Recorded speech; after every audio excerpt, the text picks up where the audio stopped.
Everything started off in anarchy at first. Though they were totally intermingled with a great lack of significance, there were already the components of the cosmos. This initial chaotic era lasted for several centuries.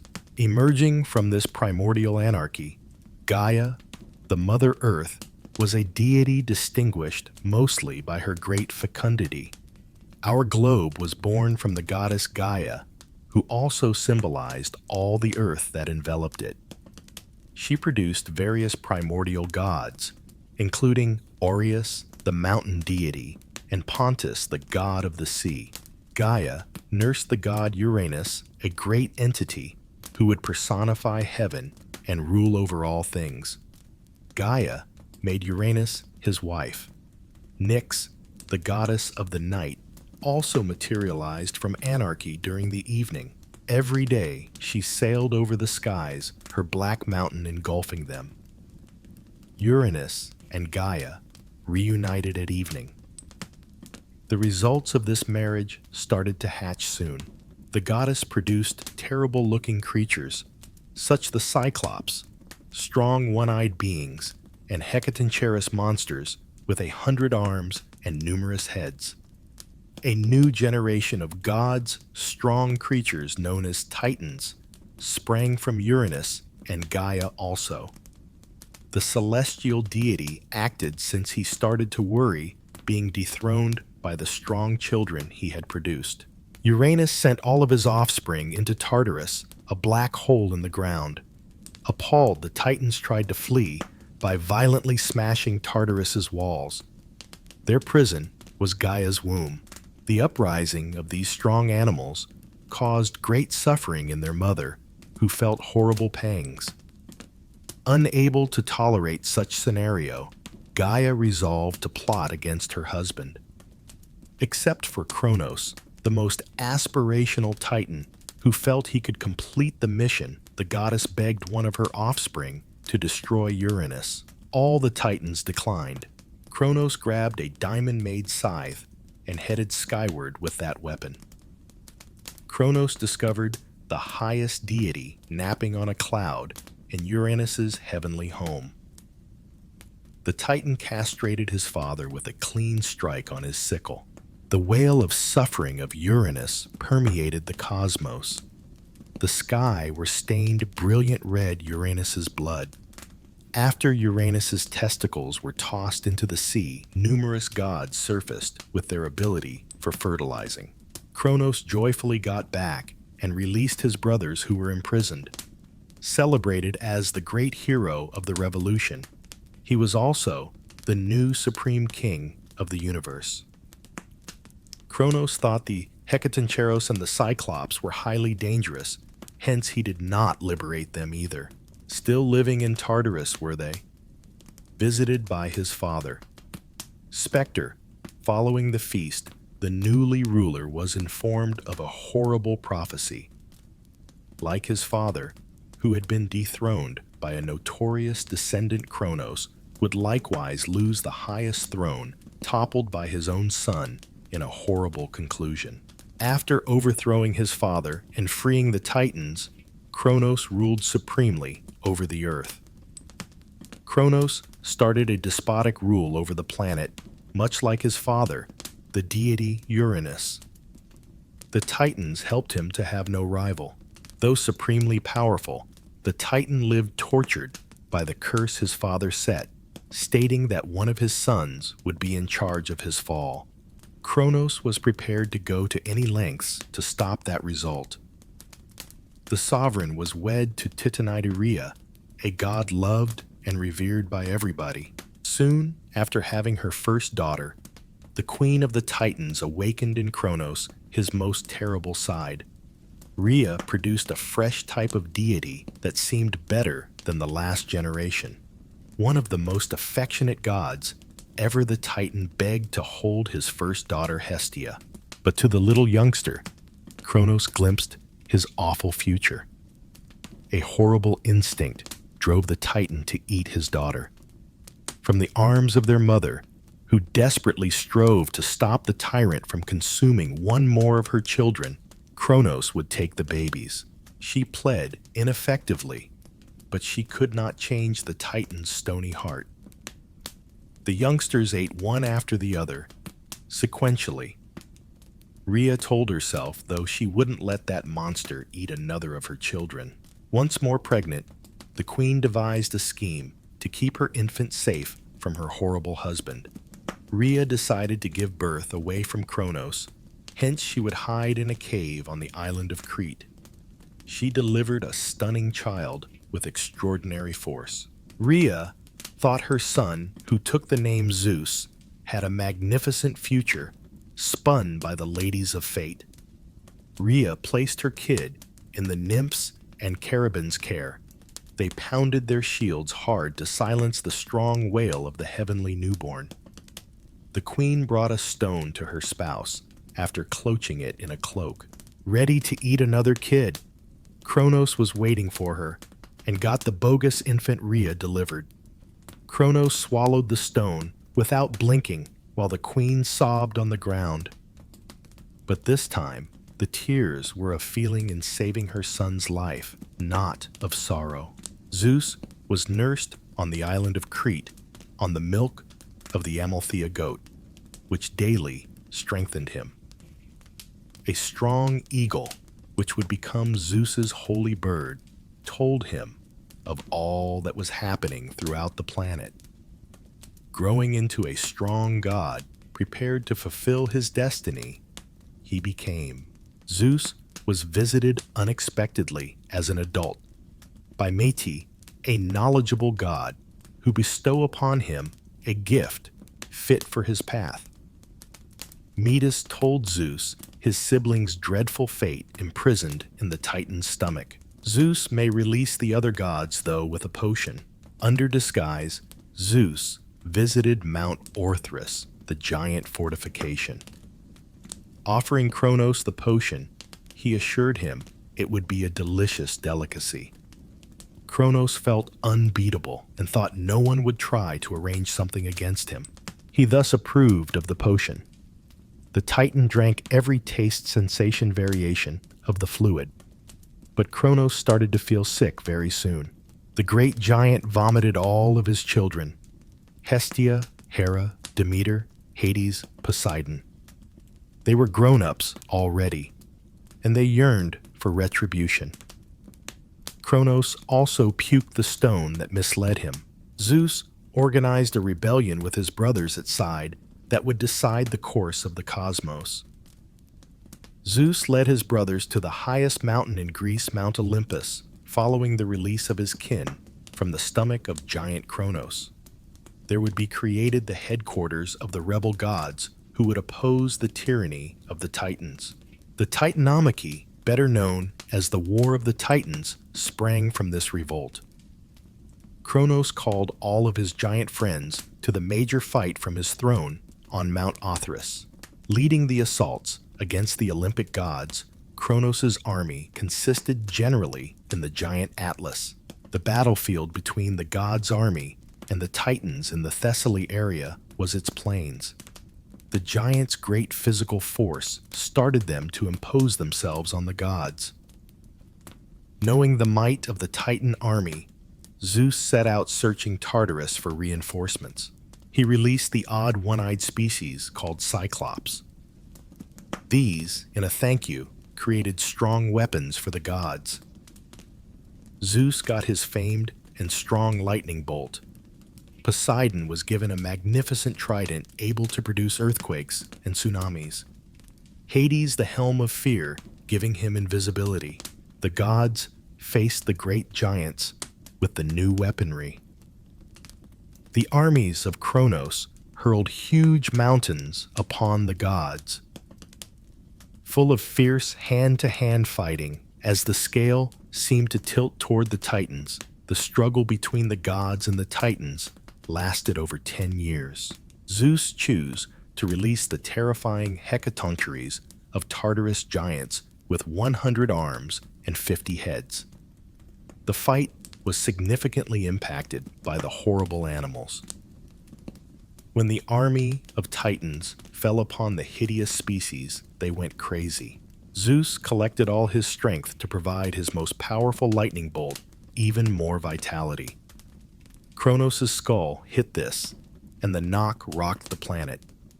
The giants were disciplined well and muted. Kronos and his friends were sentenced to lifetime in Tartarus, the Hecatoncheires taking the function of jailers. Zeus saved a particular penalty for the giant Atlas commander of the enormous army. For all eternity, he was sentenced to carry the weight of the heavenly sphere on his shoulders. Now, supremely reigning were the Olympic gods. Zeus commanded a fresh order to emerge in the cosmos. Poseidon, the sea deity, is among the most strong gods in Greek mythology. From his undersea castle, he commanded all 7 oceans' worth of authority. During the legendary Titanomachy, he routed Kronos and his Titans with his brothers Zeus and Hades. Poseidon was assigned rule over the oceans. Zeus was in command of the heavens. Hades controlled the underworld, the god of the sea. Poseidon was somewhat mercurial. Quakes and tsunamis were produced in his enraged episodes. One means of existence without return may be to travel out to the oceans. Faced with the turbulent waves, Zeus believed he had discovered a way to calm Poseidon's strong outbursts. The sea deity needed a wife. The Olympian king requested Nereus, an old sea god in declension, to provide one of his lovely daughters for marriage to Poseidon. Having one of his offspring rule over the oceans made him honored. Poseidon left to see his prospective wife once he learned Nereus would allow one of his daughters to wed the deity. Nereus's daughter, the Nereids, were brought before the sea deity so he can select his new bride.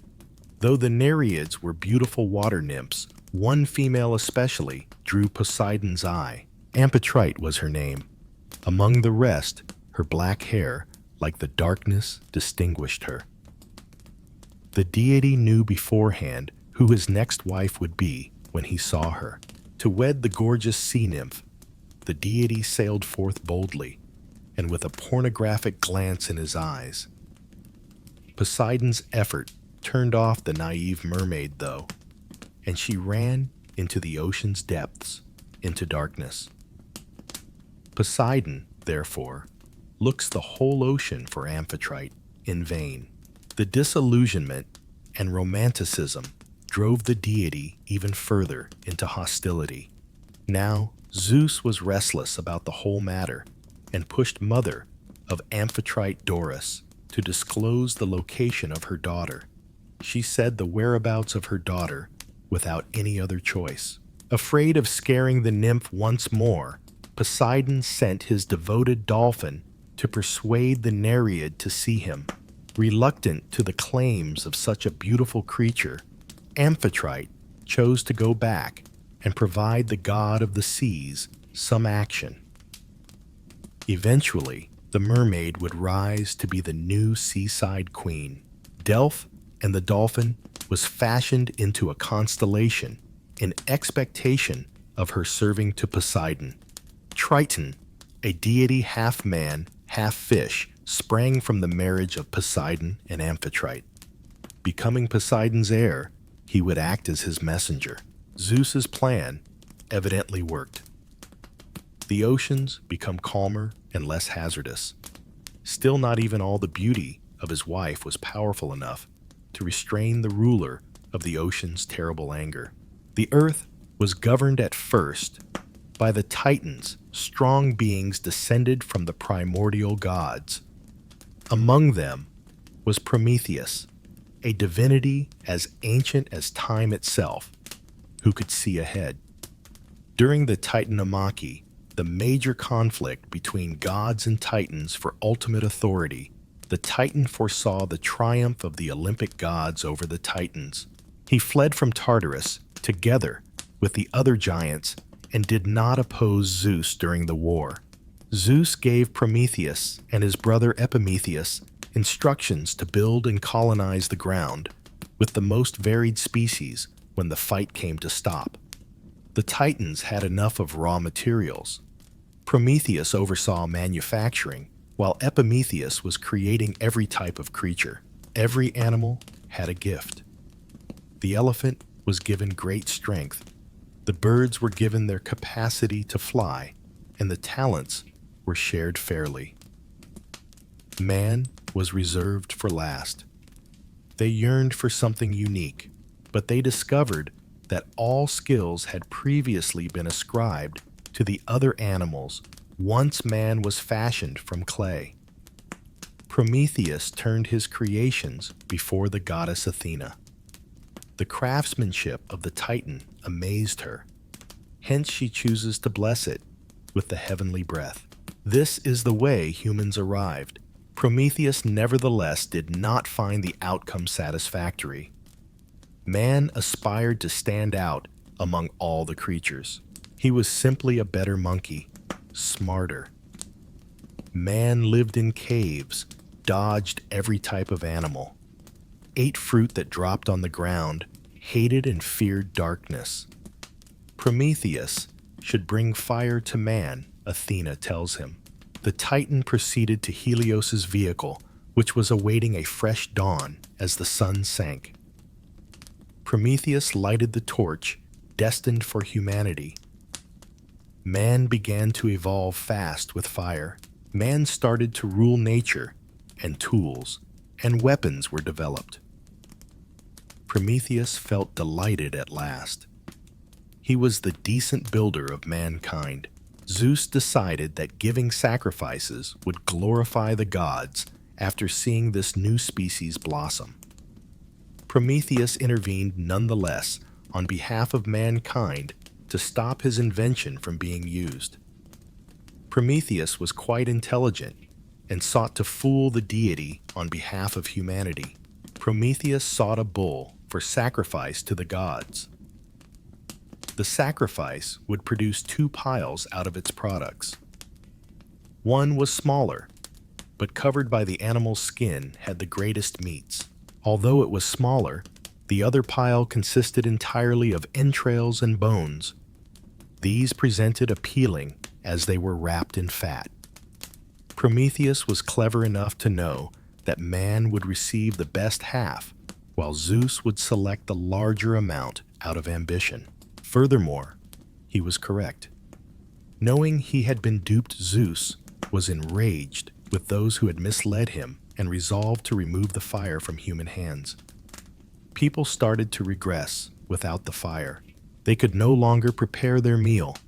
Darkness tortured them once more, as well as cold. Furious Prometheus chose to pilfer the holy fire and return it to man. He visited Olympus late at night and returned carrying the flame taken from Hephaestus's forges. Once fire supremacy was restored, humans were flourishing once more. Yet the brilliant flames caught Zeus's eye late night. Furious, the highest deity determined. Prometheus could not go unpunished, considering his arrogance. For violating Zeus's orders, he imprisoned him on a rock in the Caucasus to serve out his suffering. Prometheus's penalty, though, was not only life in jail. His suffering would be awful. Zeus chose that a terrible bird would eat his liver, causing much suffering. Prometheus was a Titan with immortality. Having been split apart by the terrible bird, his liver healed just to be assaulted once more by the beast the next day. The giant suffered this penalty over several and agonizing years. Zeus then descended from heaven and promised him freedom should he keep man from knowing about fire.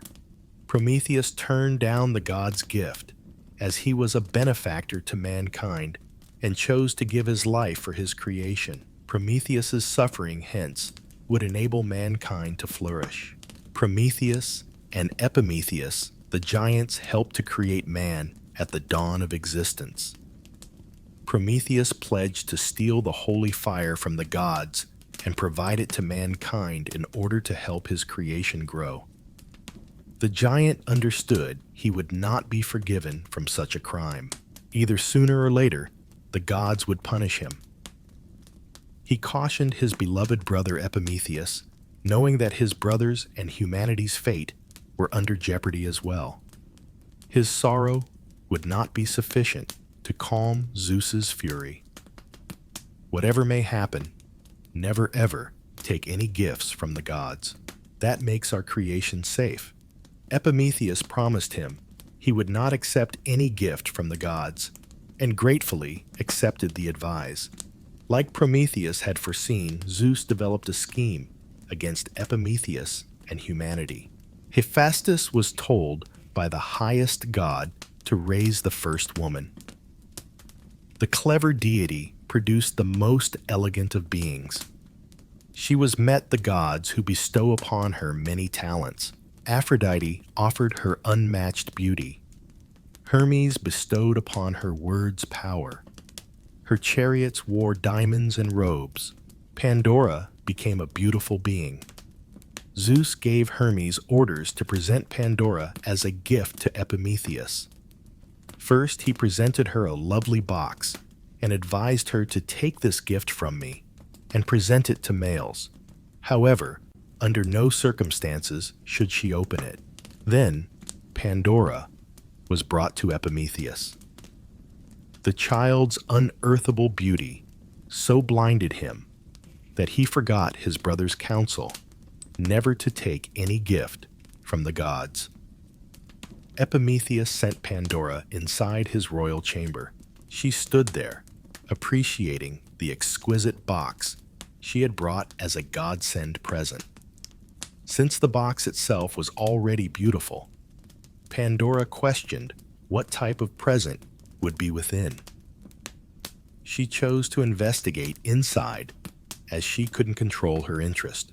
Pandora cautiously unlocked the box.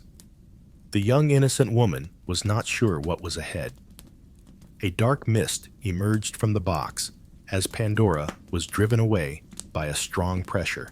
The mist held all the sins Prometheus had not encouraged in humans. Man was pure and lived in the golden period till that very time. Conflicts and no needs were present. That was a universe of only delight. But the box freed all kinds of crimes that would afflict humanity. Now, men lived in a world with envy, cruelty, greed, sickness, and famine. Pandora tried fruitfully to seal the box. Though hope was located at the bottom, the girl saw that every bad had come out of the box. Hope provides man the will to not give up his life when confronted with challenges and injustices afflicting him. Zeus hoped he could stretch the penalty placed on males indefinitely.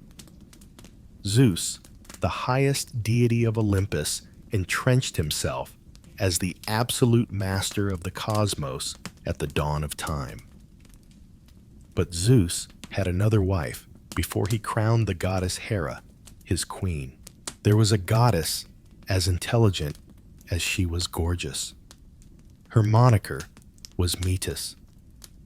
The Titan Ocean helped Zeus release his brothers from Cronus' stomach during the Titanomachy. She was the daughter of one of them. The valuable goddess rebuffed Zeus's overtures, even though he wanted to have her as his wife. Though Metis made every effort to flee the deity, Zeus remained tenacious. The goddess could change herself into anything and possessed transformation. She flees Zeus using this authority. Metis couldn't, however, flee Zeus permanently. The god put the disguised goddess under ambush. The king of thunder sprang on Metis and seized her. The goddess yielded to the wishes of the deity as she cannot flee his muscular arms. Zeus's rule appeared more rich with the sly goddess at his side. From ancient ages, the deity seemed able to control all the turmoil reigning on the planet. On a visit to Gaia, the primordial goddess personifying the soil, though gave a bad foreboding. Gaia informed Zeus his wife would produce two offspring. The first would be a female who matched her father's intellect and might. The second would be a lad who would take away his father's authority and grow stronger than he himself. Zeus hated to have the same result as his grandpa, the deity Uranus, or his father, the giant Cronus. Their sons had brought both dethronement.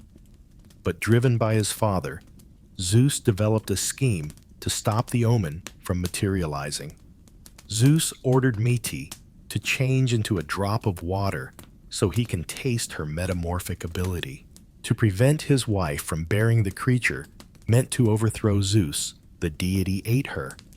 Zeus integrated the goddess Metis' gifts after eating his bride. He grew to be a far wiser, more equitable, less impulsive deity. He was unaware, meantime, that she was already expecting. Time went by, and the strong god started to have headaches. He went through terrible suffering. His skull appeared about to blow. Zeus demanded his skull to be opened and the cause of his suffering to be eliminated. Such suffering intolerable for him, Prometheus the giant knocked the deity on the head with an axe. From Zeus's gaping fracture in his brain, a great light started to show. On Zeus's head arose a feminine figure. From Zeus's forehead sprung the goddess Athena, fully grown in armor and weaponry. Zeus felt great satisfaction in producing such powerful being. Athena would develop as the goddess of knowledge from her mother's intelligence. She was regarded as the goddess of defensive warfare. Conflicts against Ares, the god of war, so would be unavoidable. Metis stayed in Zeus's tummy, and the couple's second child, prophesied, never came to pass. Athena showed to be a smart, valiant, pure, righteous deity. Many believed she was Zeus's official heir and the preferred daughter of his. Considered among the most exquisite sights on earth was the Garden of the Hesperides. Before she met Zeus, the gorgeous goddess Hera dwelt there. The goddess turned away the god of thunder's overtures, even though he developed feelings for her, knowing Zeus was a womanizer. The great deity, however, did not abandon his fresh enthusiasm and devised a scheme to persuade her over. Taking the shape of a little bird called Cuckoo, he caused severe rain. The goddess felt bad seeing the small bird chilly and damp. Hera cuddled it to her body to coziness and warmth. Using it, Zeus, in the form of a bird, took advantage to join with the goddess. Zeus and Hera decided to plan a lavish wedding celebration, with all the gods following this marriage. Hermes was assigned to invite every god and minor deity to the celestial marriage. As the visitors began to come, no deity had the boldness not to show up for the union of the god of the universe. Not arriving was Colony, the nymph noted for her slowness. Hermes worried about being blamed for the guest's absence, as he was in charge of distributing the invites. The deity therefore sought to ascertain what had transpired. Arriving at the nymph's abode, the deity looked for her. Finding the nymph napping, Hermes wanted to know why she wasn't at the celebration. The nymph said he should not worry, as she was ready to depart her house. Comfortable now, the deity hurried back to the celebration. Colony resolved to sleep for 5 more minutes. She woke up much later and staggered to the party one step slower than the other. She was utterly lazy. She wanted to be in bed at that very moment. She went halfway there to see the guests returning from the celebration. She so made the decision to head home, as the party would most likely be done, and she wanted not to exhaust herself uselessly.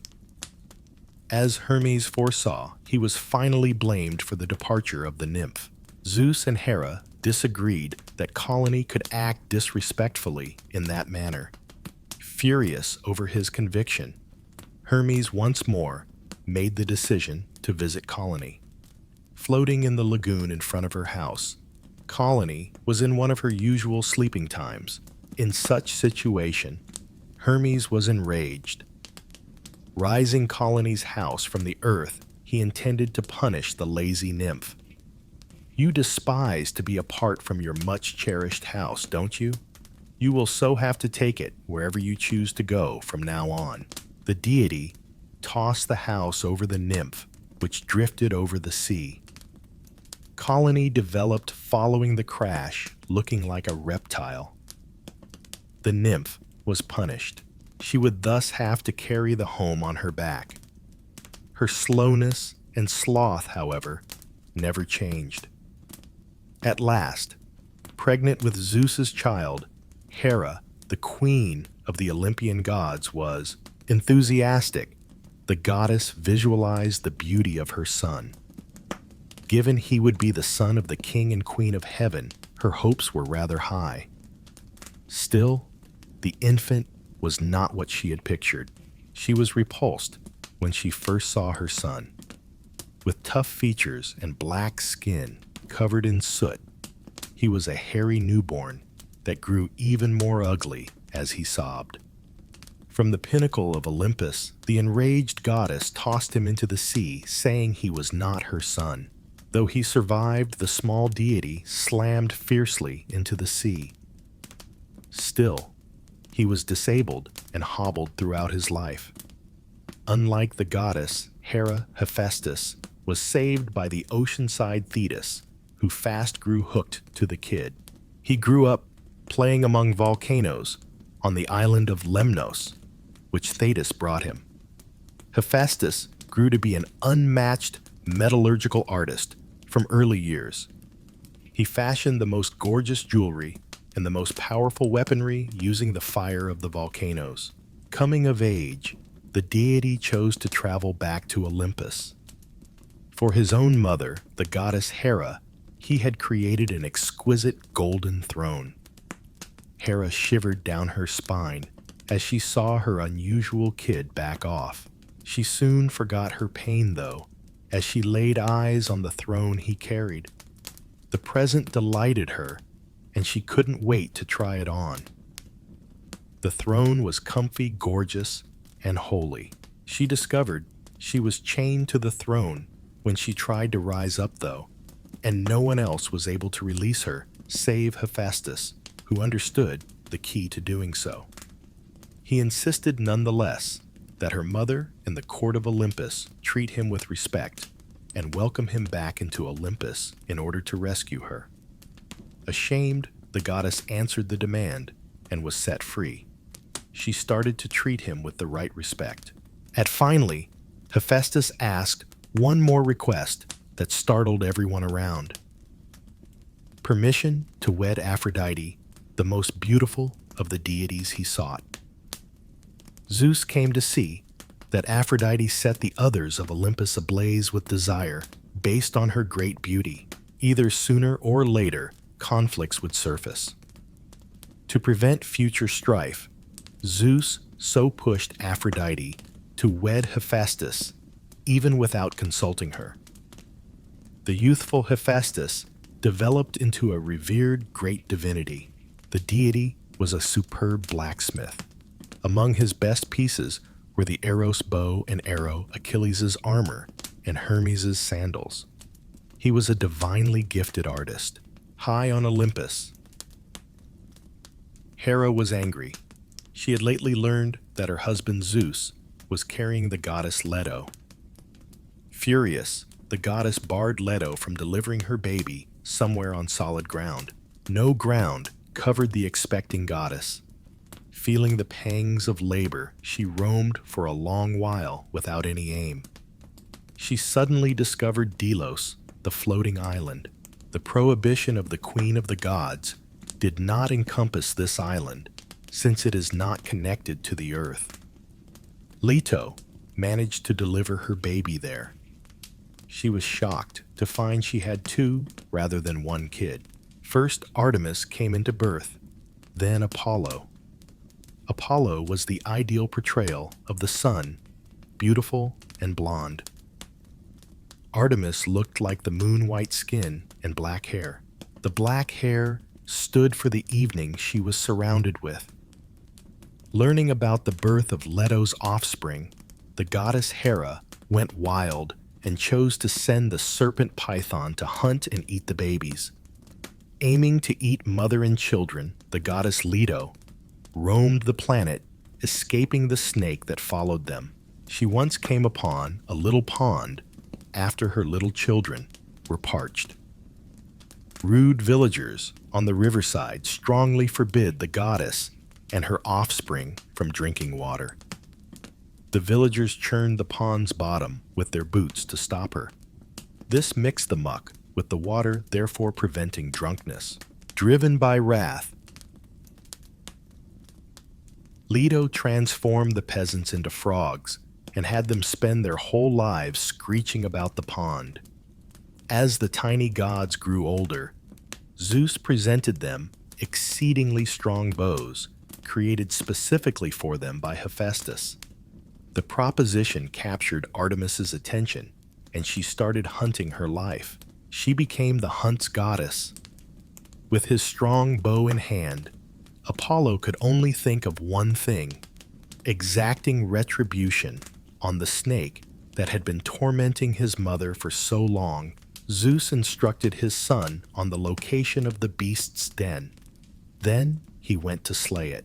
At the foot of Mount Parnassus, the beast hibernation occurred in a cave as nothing harmed it. Apollo shot incandescent arrows into the cave to set the serpent to come out from concealment. Driven for blood and eager to eat its enemy, Python emerged from the lair. Apollo aimed next arrows at the monster, but they rebounded off the strong scales shielding the serpent. Avoiding its lethal attacks, the deity searched the beast for a weak point. Certain, the young guy fired 2 arrows simultaneously. One impacted the eye of the python, while the other struck the breast of the beast covered by thinner scales. The beast was screaming in pain. The heart had been damaged. Apollo shot one last arrow that killed the beast by passing inside its jaws. Python passed, and Apollo ruled that a holy temple would be constructed there in honor over its lifeless body. This site evolved into the Oracle of Delphi, where Pythoness's priestesses made the most varied forecasts. Attica is the area that was known in ancient Greece. There, sea crops dominated. A person born of his own country, with man's trunk and a serpent's tail. Under his direction, marine vegetables grew abundantly. The waters encircled this city. In this civilization, fishing was vital, as most people ate food collected from the sea. Poseidon's popularity in the area was great, as it depended on the sea. Going to Cecropia, the god of the waves sought a city that would honor him. People of Cecropia dedicate this city to the sea deity, so your backyard will be the ocean. When you are sailing, your people will surpass all others. Name the city Poseidonia instead, and you will have my blessings. With his trident, the deity struck the earth, and a torrent of seawater started to pour out. I am gifting this to you. Kneel before the fountain before you head off toward the sea to find out whether sailing is safe. A powerful flare suddenly cut Poseidon. A female figure was silhouettrically visible in the midst of the light. Athena, goddess of knowledge and calculated battle, was it. Furthermore, the goddess desired to be the city's patroness. The goddess spoke to the assembly, who were previously shocked by Poseidon's appearance, and who today felt confused before such a grandiose goddess. Attica residents, should you pick me to guard your city, knowledge and beauty will flourish there. The arts and sciences will grow just like nowhere else in the globe. The goddess hit her spear to the earth, and the hole opened up a lovely olive tree. I am gifted in this. Though the ground is dry where you live, the fruits of this shrub can be your meal. Besides, its oil will help you warm your houses and fight the darkness. The present stunned the people. Fearing to offend, the finally disregarded deity Cecrops reasoned that the city's populace should choose which god to respect. Living from the sea, every one of the guys voted for Poseidon. Since there were more women than males in the city, the ladies who lived from the farm felt that Athena's offerings were better. Athena triumphed. Furious and rejecting the crowd's choice, Poseidon was. One sole decent approach of decision is available. Get your weapons and battle me. One among the most strong gods was Poseidon. Athena was no fit for him, he thought. Still, the courageous goddess was not afraid and got ready for the collision. The gods measured forces as their conflict started. A bolt of Zeus broke off the argument. The Council of the Gods of Olympus will review this conflict and decide on the fate of the city.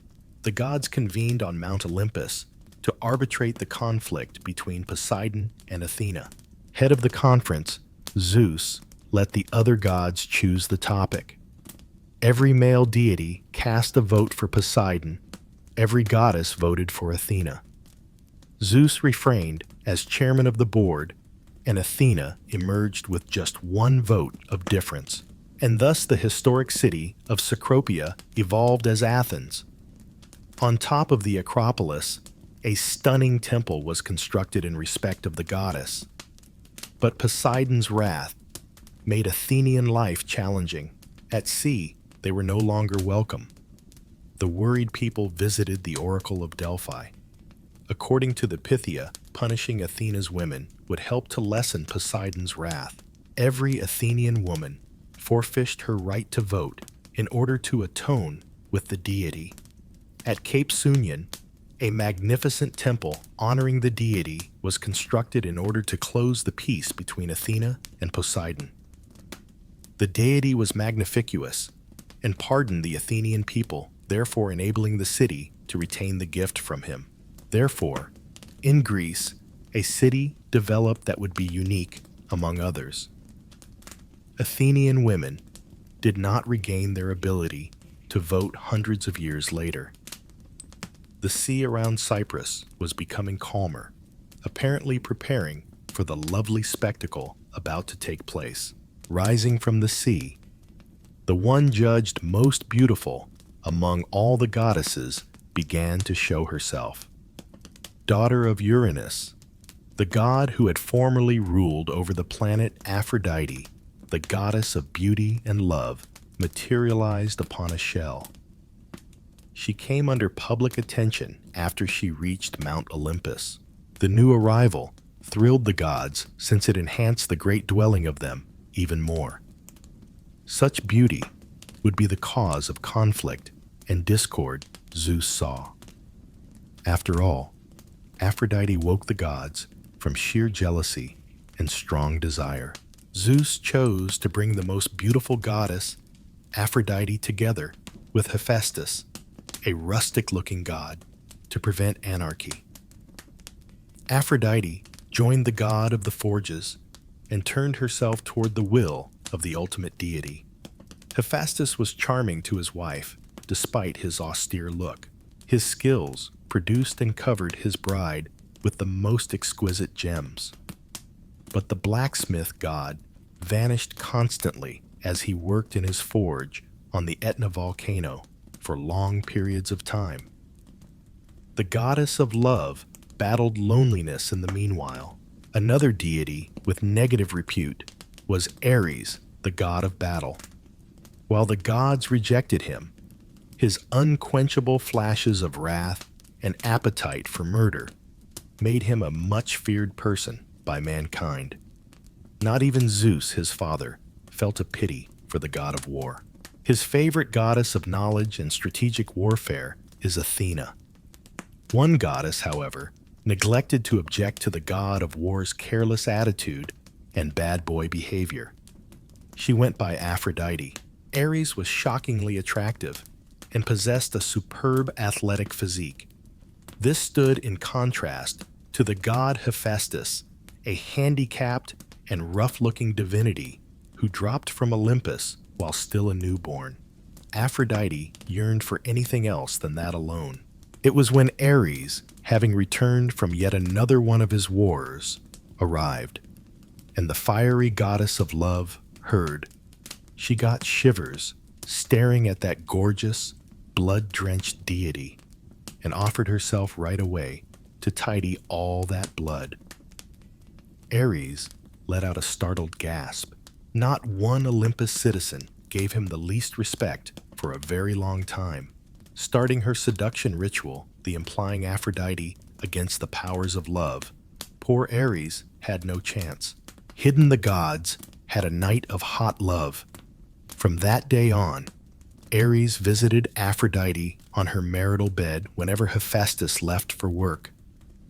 Ares instructed Electron to watch the entrance of Aphrodite's room, warning him should the sun ever pass by, therefore avoiding Helios's spotting of the personification of the sun and the top gossiper among gods. Though he wanted no reputation as a snitch, Hypnos, the deity of sleep, had already observed that something strange was occurring between the pair. Then the god of slumber smote Electron with a great longing to sleep. He slept out and missed the sun setting. Ares woke up and saw that day already was here. Certainly, the sun had seen the lovers. Furious at Electron, Ares chooses to treat the lazy watchman as a rooster.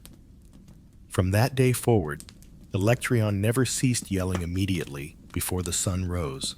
Hephaestus was taught what he observed by the deity Helios, though he chose to construct a trap just in case he cannot believe his wife betrayed him. I have a big assignment to perform, and my dear wife will be left alone for a week. Ares sprang to the wife's bed as soon as Hephaestus set upon his journey. But this time, the adulterous pair would not get away with it. Having placed it on the bed, the god of forges had spun a net so fine that it appeared invisible. The net dropped on the pair right when the gods were performing their deed, locking them. To view the embarrassing scene, the cuckold god called the other gods. Look at these traitors caught in such a dishonorable circumstances. They never can flee my strong net. Their imprisonment will serve as retribution. Hermes gazed at Apollo and replied obviously Ares chose to commit himself to another kind of struggle. More hand-to-hand, so to say. Of all the penalties the gods have created, being reunited with Aphrodite most surely must be intolerable. Inadequate Ares. The gods started to chuckle together. Hephaestus chose to reject his bride, being ashamed and embarrassed. From the coupling of Ares and Aphrodite sprung the lovely Harmonia Phobos and Deimos. There were plenty of poets and musicians in the Greek society singing the acts of gods and heroes. None of them, though, could measure Orpheus. He was the deity, Apollo's son, by the muse Calliope. From his mother, he picked an unparalleled melodic voice, and from his father, he developed a gift for creating great music. The animals would relax and halt to listen to him as he performed his lyre provided by Apollo. Even the plants would sway to the beat of the song. But Orpheus had immense bravery in addition to being a moral artist. Part of the Jason team in his search for the Golden Fleece was the young guy. The Argonauts avoided the tempting siren song thanks to Orpheus, as the hero's own music helped to conceal the lethal symphony of sea monsters.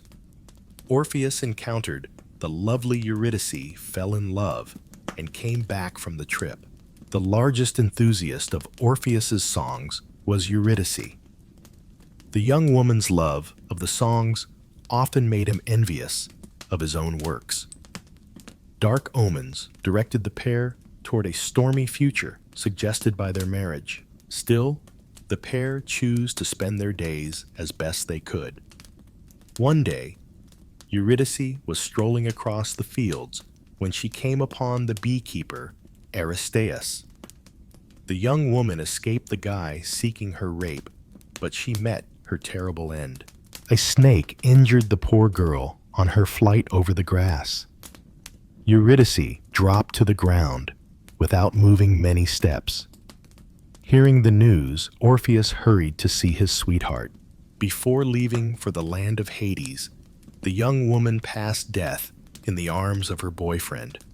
Orpheus screamed out the deepest grief of all, using the body of her lover in his arms and leveraging his strong voice. From that day on, only sad and mournful sounds emerged from his lyre. The pleasure in his songs vanished. Seeking Zeus, the highest Olympian deity, the miserable Orpheus asked him to restore his beloved wife back to life. Zeus claimed he could not meddle in his brother Hades' business. Orpheus might visit the land of the dead to speak with the god of the underworld accompanied by Hermes. Orpheus sank to the land of the dead beside the messenger god. The young man warmed the heart of the boatman Charon, who agreed to pass over the river of the dead with his melodic songs. Hades' three-headed hound Cerberus stood guard at the entrance of the underworld, keeping invaders off his territory. Playing his lyre, Orpheus sung him a slow melody that sent the dog sleepy. Orpheus's entrance in Hades' kingdom startled his wife Persephone as well. Furious, the deity shouted, "How dare you trespass into my territory, mortal creature? You will suffer in Tartarus for all eternity, or you will explain me your drive.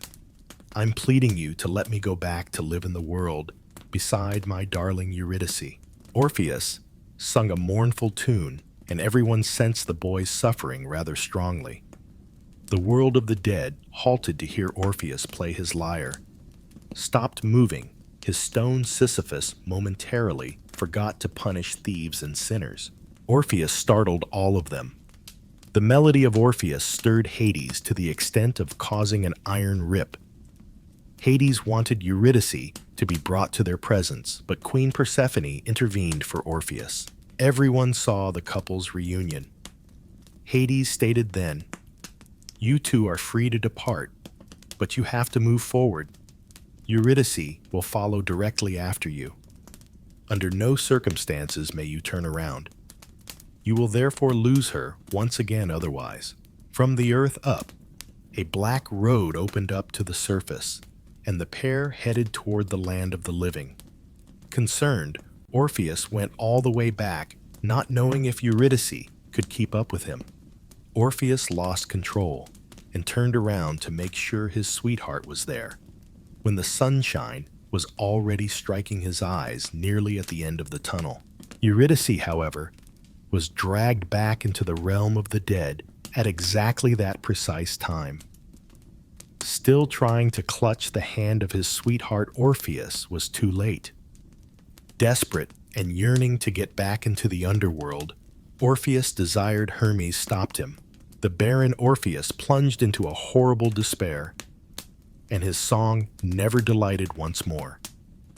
Later on, he was discovered by a group of Bacchantes, the Dionysus priestesses who wanted to sleep with the young guy, but he could only play and sing his sorrowful tunes.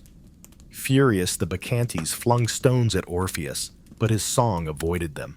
The Bacchantes opted to silence the music with bells, cries, and drums.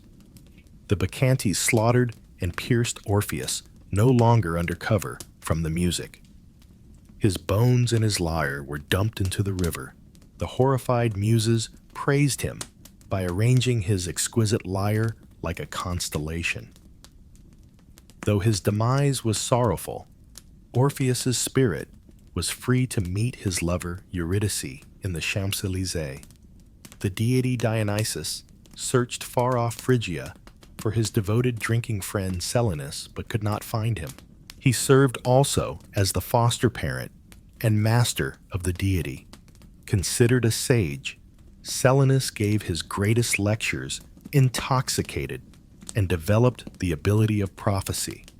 Following an alcoholic coma, the wise old guy was discovered passed out among woodland people. They brought him to King Midas, who greeted him wholeheartedly right away. Days of feasting and drinking in honor of the eminent visitor were, finding his old friend so properly cared for by his host, delighted the deity Dionysus. He welcomed King Midas, and in thanks for his good act, decreed to satisfy any of Midas's requests. The aspirational Midas picked his desire fast without giving any thought on the topic. Every item I touch should become gold. Verify yourself. Of course, indeed, the richest guy that has ever lived will be me. While Dionysus granted his request, he felt bad for Midas for not choosing a better path. Driven to prove his new ability, Midas grabbed a little stone from the ground, and it changed into a gold nugget right away. Midas touched several objects, and all of them showed the bright hue of gold right away. Euphoric Midas chose to eat an apple as he became unexpectedly hungry. The fruit became a duplicate of the golden palms in the Hesperides gardens as he touched it. The shrewd Midas attempted something different.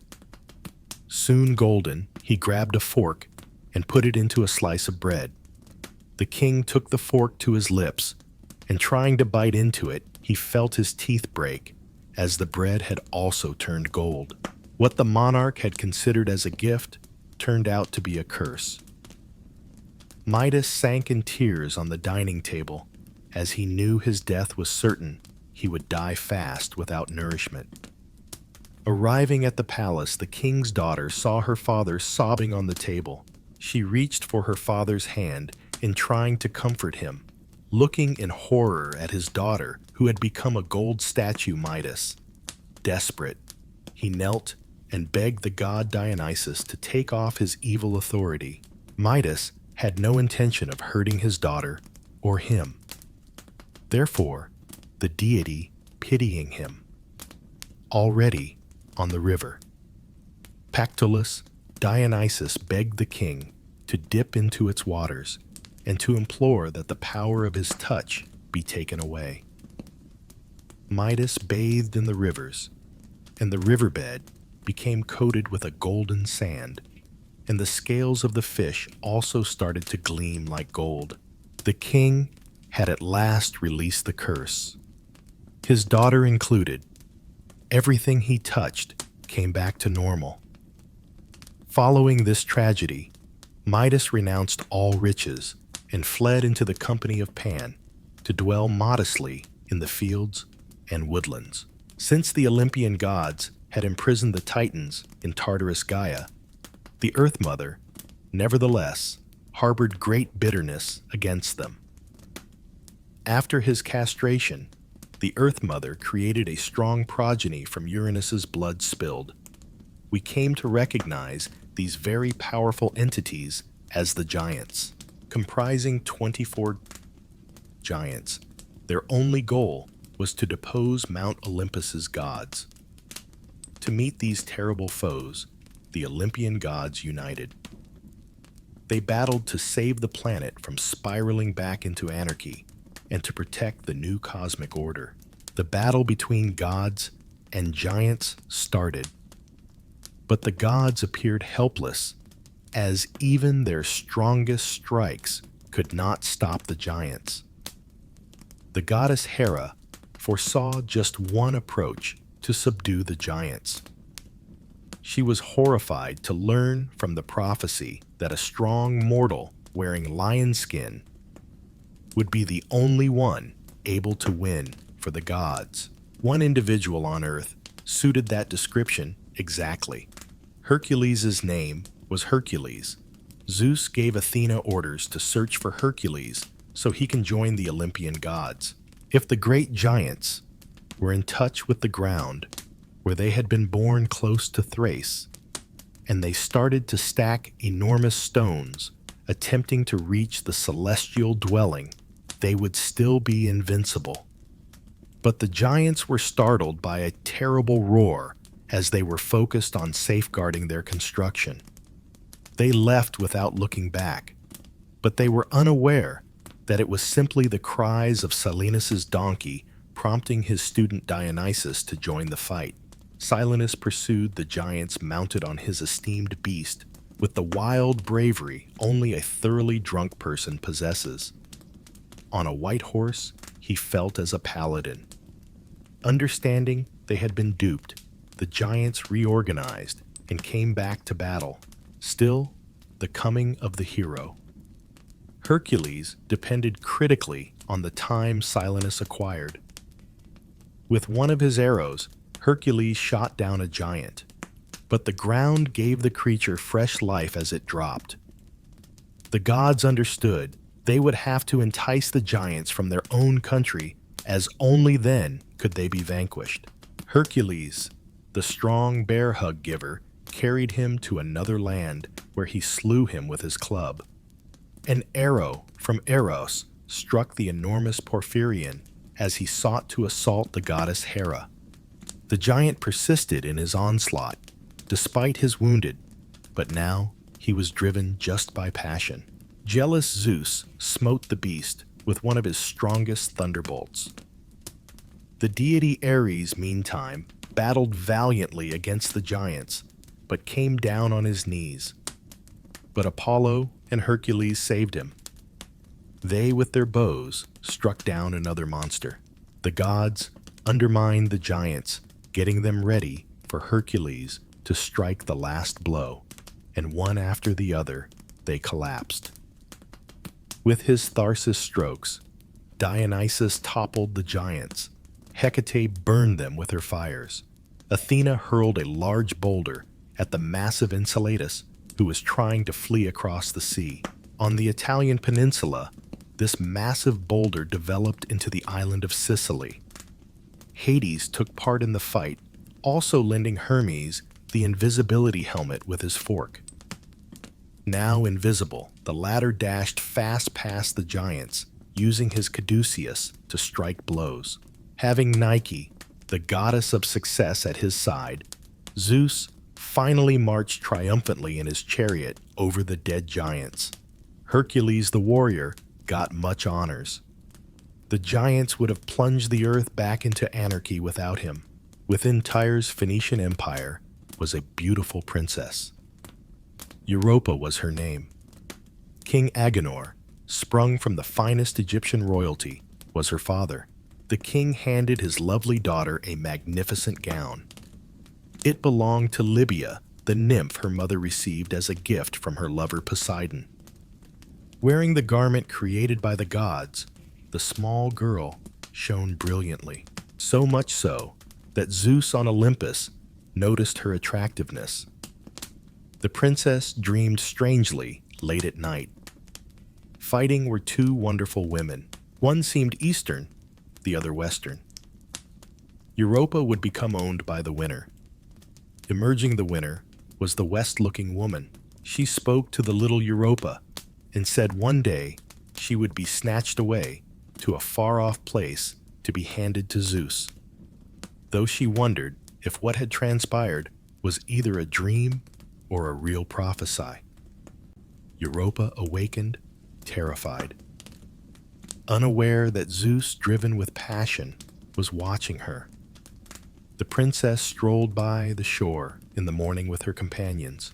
Zeus chose to approach the girls after turning into a gorgeous white bull.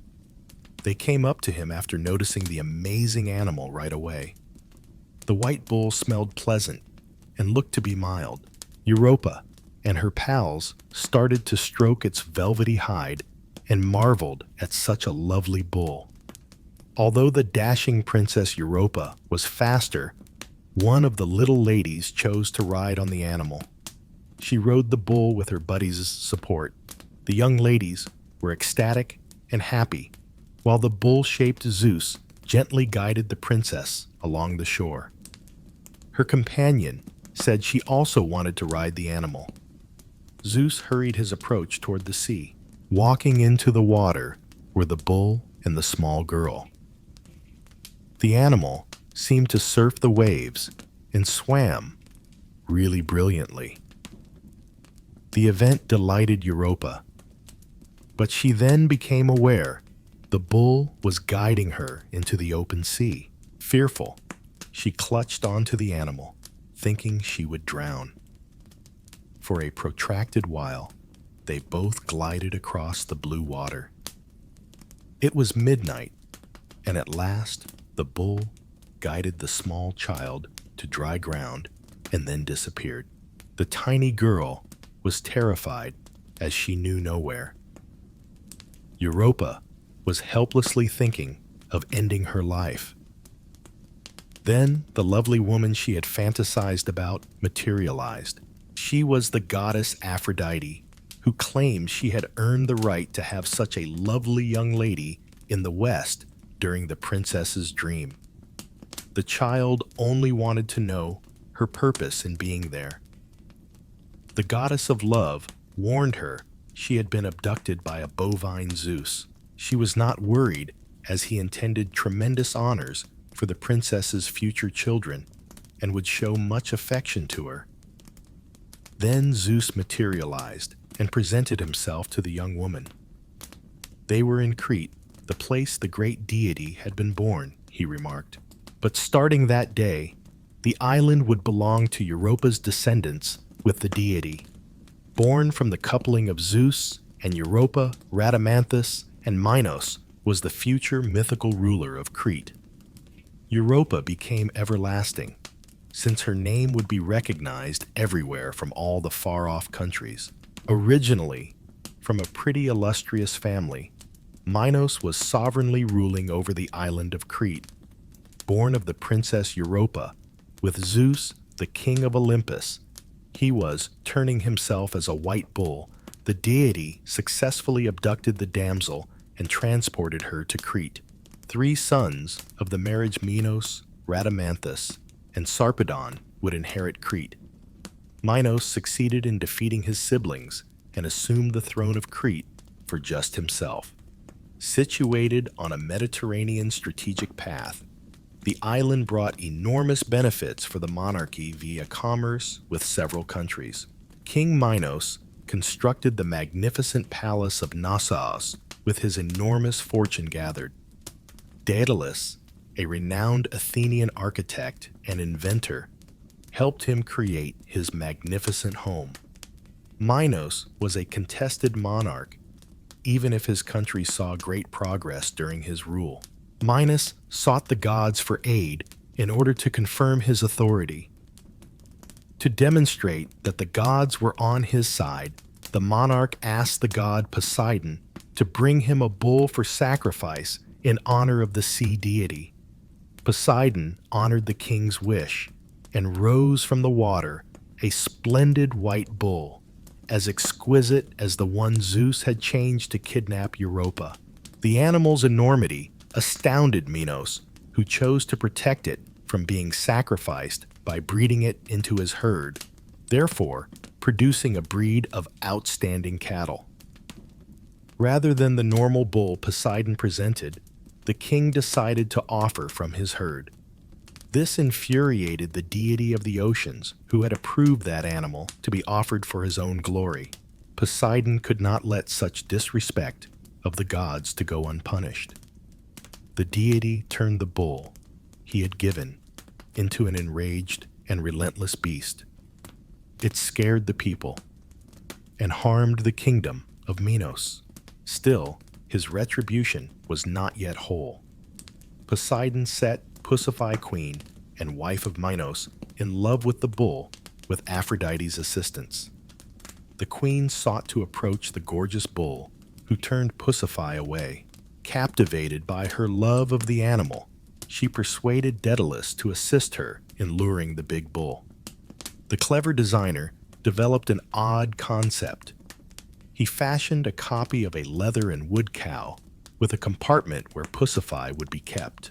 The queen, therefore, was able to reach her marriage with the Minos bull. Born from this hideous marriage, the monster half-man and half-bull was the Minotaur. King Minos was greatly ashamed when the ugly beast emerged. The ferocious and bestial temperament of the Minotaur proved unmanageable as he developed. Minos gave Daedalus instructions to build a massive labyrinth imprisoning the terrible Minotaur. One of the most horrible beasts of Greek mythology, fed human sacrifices, started to live in this maze. But when the Minos monster faced a great adversary called Theseus, the horror it caused would find its end, traveling the earth to bless fields and be respected Demeter, the Greek goddess of agriculture. In the forests devoted to the goddess, customs honoring her took place. But in one of these rites, the event was stopped short by the screams of a bunch of nasty woodcutters, while the followers made sacrifices in the woods to respect the goddess giver. Leave this woodland right now.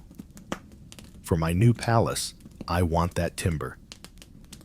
Rich and strong aristocrat from the area Erysichthon began to chop down the forest dedicated to Demeter, as he was known for defying the dictates of the gods. The splendor of the dedicated oak astounded the avaricious aristocrat. After downing that oak, create the most exquisite furniture from the wood. The lumber cutters paused. The dryads were said to inhabit the hallowed oaks. These were the Demeter-protected nymphs of the woodland. Hand me the axe, right now. Blood spilled from the exposed fissure when Erysichthon sharpened his axe on the tree. Under cover of a cloak, a mystery man sought to gently stop that barbarism. How could you destroy a woodland set aside for Demeter? Nobody one will touch these trees under risk of receiving a horrible penalty. I shall do what I choose. This forest is on my land. The tree chopped down looked like a dead nymph laying on the ground. Behind that hood was not a regular lady, but the goddess Demeter, showing herself with all her wrath. You ventured to pollute, murder, and destroy anything belonging to the gods. You will thereby pay for your transgression in an exceptional way. Terrified Erysichthon and his servants fled in a hurry, but the curse of the goddess targeted them. Breathless from a protracted run, the aristocrat arrived at his palace. Still, he delighted in having avoided injury from the goddess's wrath. Erysichthon requested the servants to bring him his dinner, as he was famished following the escape. Attached at the table, the aristocrat attacked the roast chicken, as though he had never eaten in his lifetime. He ate the leftover food on the table, following a full chicken consumption. I'm hungry for more. Bring me more meals. The butcher hauled a full piglet. The lord seized the young pig as soon as he walked up to the table. Tired Erysichthon returned to his bed with the little piglet limb and sensed something evil following him. He was asleep when a demon personifying hunger visited him. Erysichthon felt an unrelenting hunger as the terrible monster ravaged his gut. The nobleman awakened, startled, and with an unheard-of appetite.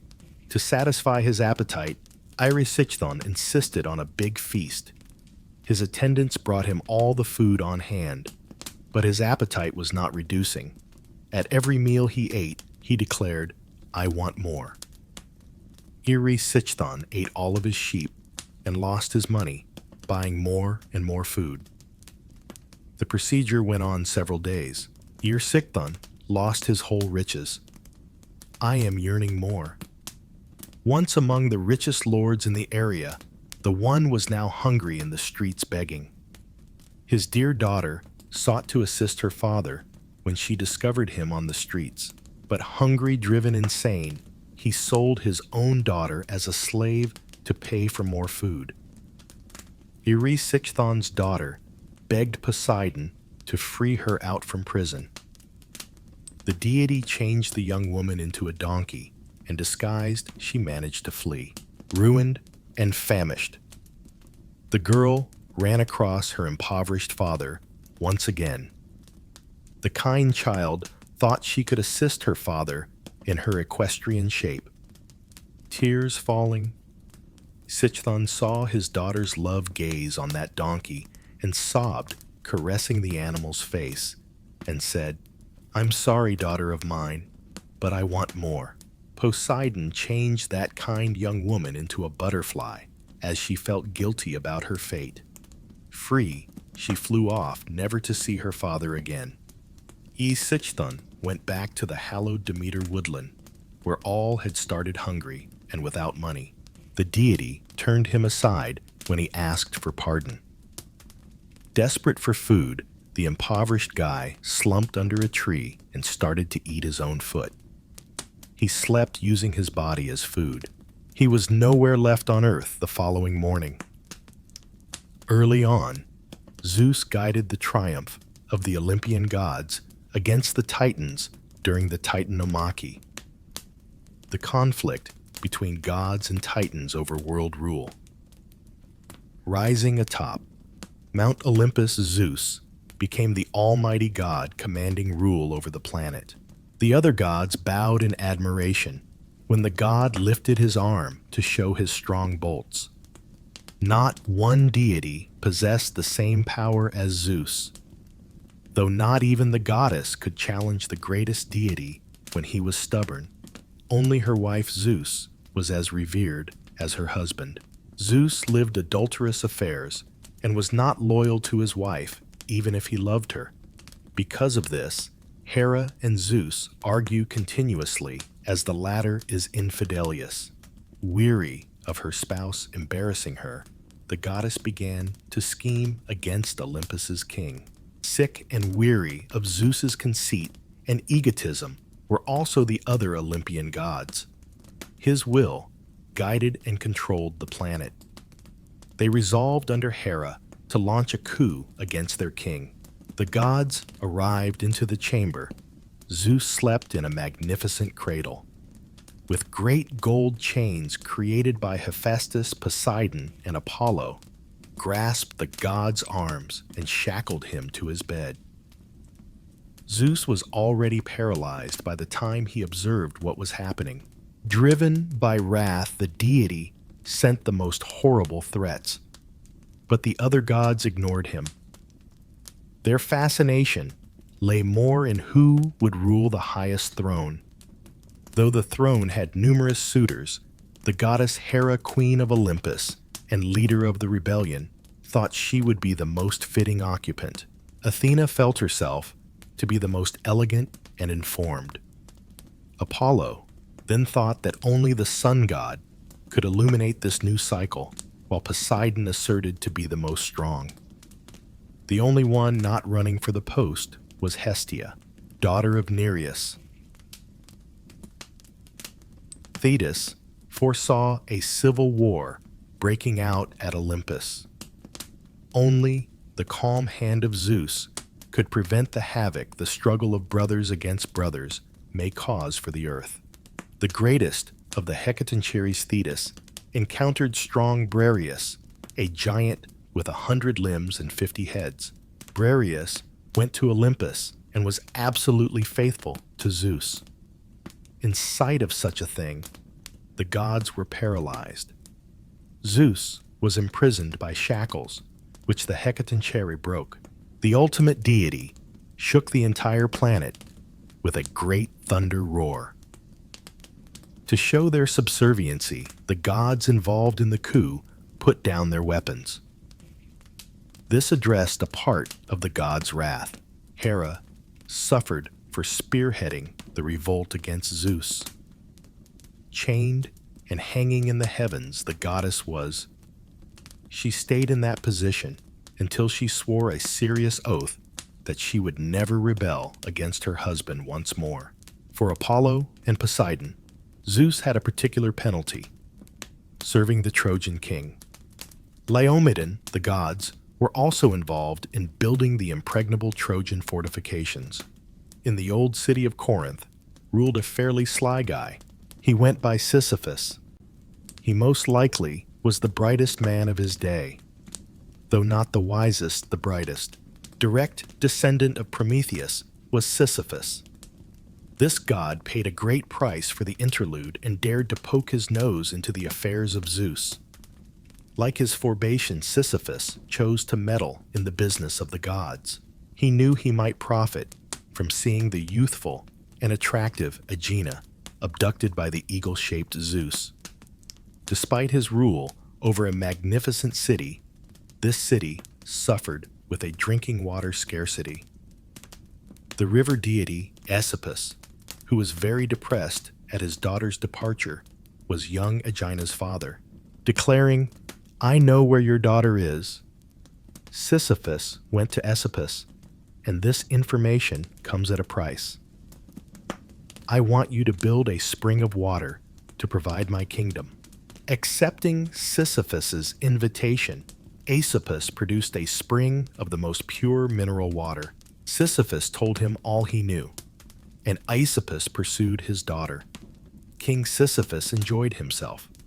For his city, this new spring would be a cause of plenty and much more glory. Furious at Sisyphus's disclosure, Zeus, the highest god of Olympus, sent Thanatos, often known as Death, orders to track him and claim his life. After some time, Sisyphus was shocked to find Thanatos in his castle. Yet his clever and wicked mind immediately produced a plan. "So it appears my time has arrived when I visited death. I never imagined dying so young. Still, your beauty really shocks me. You are indeed a great goddess. Of the few gods I have known, few have such a stunning and graceful shape. And I would want to show you some accessories that would accentuate your appearance even more before I go. These stones will eventually be useless to me after all." Thanatos chose to accept the presents after feeling gratified with such a deluge of praises.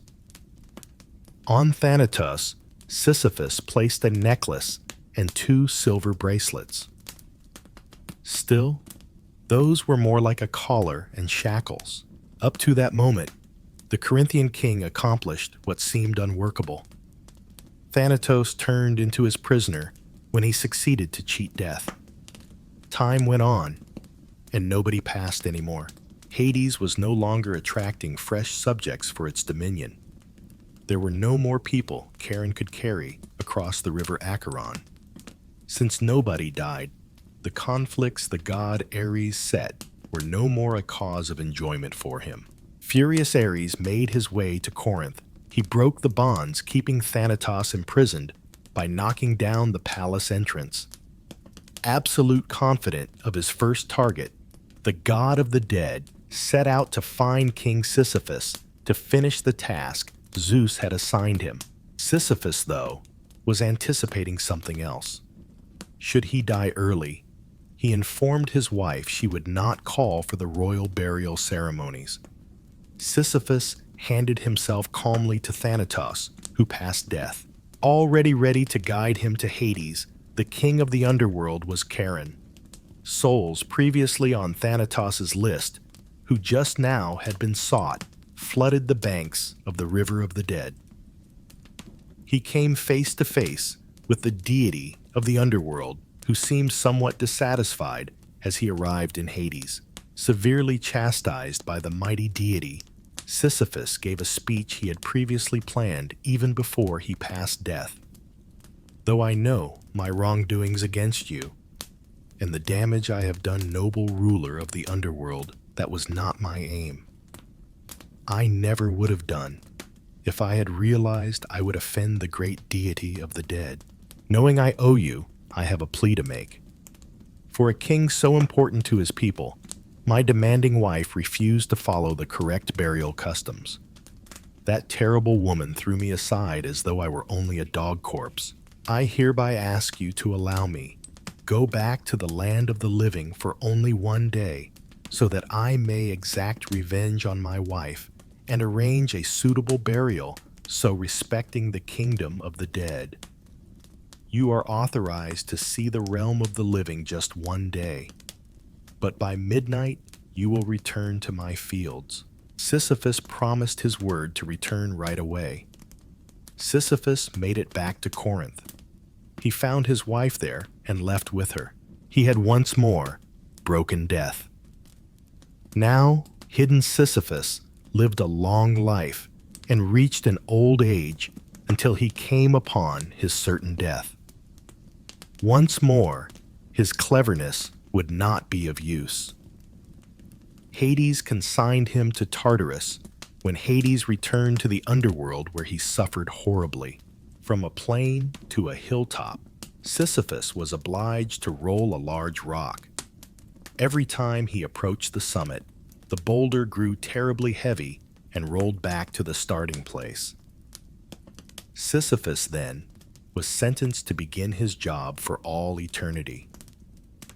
Son of Zeus, Tantalus ruled the far-off country of Phrygia alongside Princess Pluto. His aristocratic background gave him rights in Olympus, where he shared the table with the gods at the feasts. From his elevated standpoint, he could hear the gods' talks and schemes. While visiting Olympus, he did not treat his hosts, even though he was entitled to all the hospitality of the gods. Tantalus distributed the secrets of the gods after leaving Olympus, which he heard at the feasts. In another occasion, he took some nectar and ambrosia from the gods' table food that gave immortality and so was exclusive to the gods. The gods knew Tantalus was doing as they were omniscientious. Still, they neglected his behavior and did not penalize him as they liked his company. Tantalus planned to show the gods their hospitality back off with a meal at his palace. Zeus, Hermes, Demeter accepted the offer. The king accompanied the banquets getting ready. He wanted the occasion to be flawless, so the gods may bestow upon him even more favors. Calling his son Pelops, he said, "My son, today you shall have the honor to share the feast with the gods of Olympus. Thank you, my darling papa. At last, like you, I shall be seated at the table in front of my magnificent grandfather." To get ready for the banquet, the youthful Pelops headed brilliantly straight for his chamber. Tantalus called the cook and said, "Today you will make the most magnificent dinner." The monarch said something in the cook's ear, which clearly worried him. Arriving at the palace, the gods were greeted with utmost dignity. As the dinner was being presented, the attendees discussed the most varied topics. Zeus asked, "Then, where is my grandson? You predicted he would be among us. Not to fear, son of mine. Shortly he will be seated by your side." The major courses moment arrived. The cook carried a lovely dish with an incompatible scent. Devastated by the loss of her daughter, Persephone, to the realm of Hades, the goddess Demeter ate the stew to somewhat lift her spirits. Tantalus presented Zeus and Hermes the stew. The two gods exchanged doubtful stares. "Do you enjoy what I have offered the gods, you depraved beast? How dare you offer the gods human flesh?" "Not a simple human sacrifice," my father says. "That is the largest sacrifice. I have the flesh of my eldest son right here." Demeter felt ill after eating a big chunk of meat already. "Although in the past we have been lazy about your misdeeds, yet this merits an outstanding punishment." Tantalus was transported to Tartarus, where he would pay a horrible penalty. He was positioned in a lake encircled by fruit trees. The fruits were within his grasp. The water soaked him to his chin. Tantalus, though, was always terribly hungry and thirsty. The lake level dipped as he descended to sip water. therefore failing him to satisfy his thirst. He tried to grab the fruits over his head as the hunger struck, but the wind drove the fruit away and twisted the trees. The gods choose to bring back the innocent Pelops. They enhanced his beauty even more than it had been, but one of his shoulders vanished, that which the goddess Demeter had eaten. Zeus requested Hephaestus to provide his grandson an ivory shoulder. Back to life, Pelops ascended to be king of the Peloponnese. His father faced perpetual suffering in Tartarus when his objects of longing were so close and at the same time so far apart. A sinister tyrant running his country with an iron grip was King Ixion of Thessaly.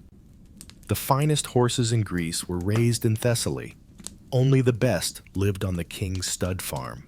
The gorgeous Dia, daughter of Ionius, a nobleman from the area, captivated the monarch. Ionius promised Ixion some of his well-known horses in return for the hand of the gorgeous young woman. But Ixion broke his half of the contract after marriage to Dia, which infuriated the new father-in-law. He chose to grab justice right out the hand and pilfers Ixion's horses. Furious Ixion developed a scheme to get retribution on his father-in-law. Under guise of peace, Ionius was asked to a meeting with Ixion in his palace. Although Ixion greeted his father-in-law kindly, the king had a scheme against her father. King asked Ionius to go to a fresh section of his palace. This one had a moat. His son-in-law pushed him when the guest extended his neck to see what was within. Ionius tumbled into the embers-filled ditch. Driven by the flames, the visitor yelled in agony to satisfy Ixion, and Ionius observed his daughter's burnt remains next to him before the flames consumed him. Still, Ixion's transgressions would not be pardonable. The monarch was ousted and turned into a being stoned and spit upon everywhere. Years of suffering notwithstanding, Ixion seemed to repent and seek the gods for pardon. Zeus allowed the man who had formerly been a great king to see Olympus as he felt sorry for him. Ixion fraternized with Olympian gods and attended celestial banquets, yet his lack of virtue surfaced once more. The goddess Hera, wife of Zeus, his host, captured Ixion in love. He even admitted to the goddess his wish to be carnally joined with her. Hera rejected him and informed her husband everything. Zeus disagreed that his visitor might be able to perform such a deed. Zeus shaped a cloud with the same contour as the goddess Hera to test Ixion. The goddess-shaped cloud danced with Ixion. He joined with the false goddess without delay. From this act against hospitality, strange animals born a hybrid of man and horse that would later be known as centaurs. From Olympus, Zeus drove Ixion from Olympus. He had some sympathy for Ixion, hence he was not more merciless. As we know, the mighty deity battled hard to control his passion. Zeus would regret his pity, though. After going back into the world of mortals, Ixion claimed to have been with the Queen of Heaven, and that infuriated Zeus. With one of his beams, the supreme deity fulminated Ixion and sent his spirit down into Tartarus. Ixion sat on a burning wheel under serpentine constraints. Burning in the spinning wheel he would spend forever. A cursed beast stayed latent somewhere in Greece. Of all the creatures living in the Hellenic nightmares, this was most definitely one of the most hated ones. Many courageous men ventured to chase this monster, but none ever came back. They said that nobody could face this absolutely horrible thing. Medusa was her moniker. Medusa, meantime, was not always like that. Once she was among the most gorgeous ladies on the planet. Born from the coupling of two primordial sea deities, Phorcys and Ceto, she arrived into the world as a typical infant. Medusa has sisters, Stheno and Uriel.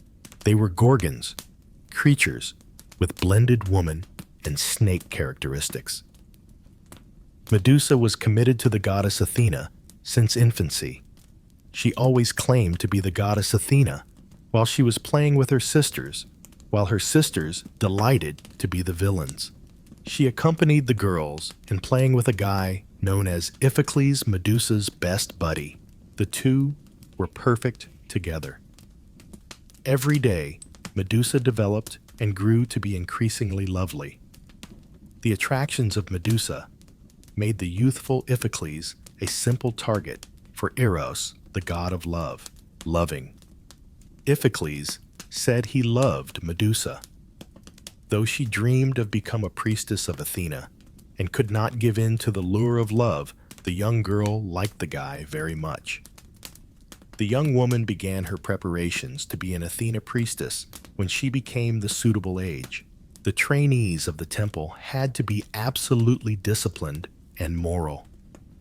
The reputation of the goddess might mirror all their deeds. Absolute purity was one of the main prerequisites for aspiring Athena priestess. They were supposed to reflect Athena back to her. The young ladies should so stay virgins exactly as their goddess, who never yielded to the will of Eros and Aphrodite. Medusa turned into an ideal priestess, perhaps even too perfect. Medusa's rites attracted more and more people, happy with the manner that lovely young woman performed every one of her acts. Medusa had exquisite flutter in her hair. Her motions captivated everyone who saw her. A naive man ventured to remark Medusa's hair was more lovely than Athena's. From Mount Olympus's summit, the goddess saw disturbance in one of her temples. She came to see. Many were more there to view the lovely priestess than to honor her. Athena battled the need to act against people who turned their attention away from her to Medusa.